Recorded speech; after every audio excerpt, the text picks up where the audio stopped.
Hey, so today we're going to talk about the concept of turning marketing off and on. I've seen this pop up with a few people where some therapists will say, "Hey, I'm going to start marketing at X time because I'm not ready or I'm too busy right now for patients."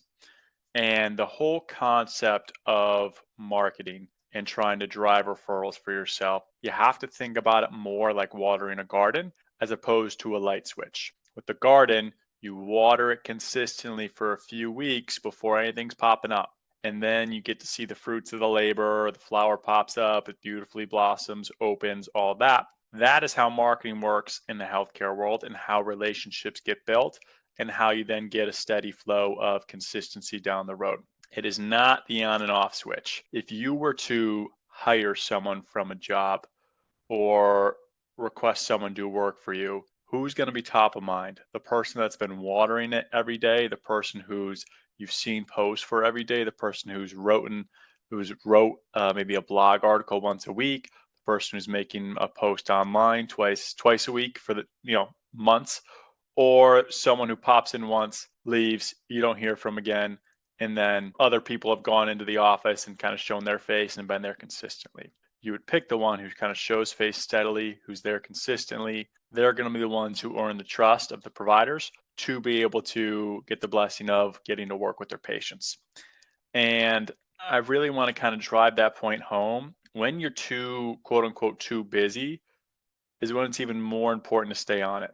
And the nice thing with Medicare Part B is it's much easier to put patients on a waiting list as opposed to try and flip the switch on and drive referrals. Driving referrals is the hardest part. Working with patients and getting them to agree to, hey, I maybe need to start you in 1 week, 2 week, 3 weeks is a much easier part of the equation. We'd rather have the patients and then be able to just put them on a wait list as opposed to somehow you think once you start going to that doctor's office after 6 weeks off, they're going to start referring to you again.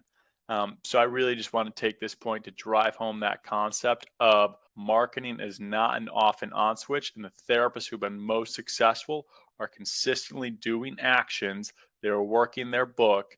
They are logging, hey, what do I need to check off this week to show face, to put something out on the internet, to get involved with the community that I have the niche in. Those are the therapists that see the most consistency. And they here's the thing. They'll tell the patient, "Hey, I'm too busy for 2 weeks and I'll come see you after." But the thing is they have the patience because they're doing this stuff every week. They are continuing to grow into being the expert that helps patients want to work with them. So, like I said, just to recap here, this is a quick one. Do it now, consistently water the plant, then you're going to see it grow. It is not something that you're going to be able to turn on in a month or 2 months and then just start the switch then and be busy and have patients and providers referring to you or reaching out to you. Water the plant consistently, week in, week out, and then grow. It's much easier to maintain those relationships and then lower the threshold with how much you're going in as opposed to trying to turn that relationship on and have it not feel like transactional.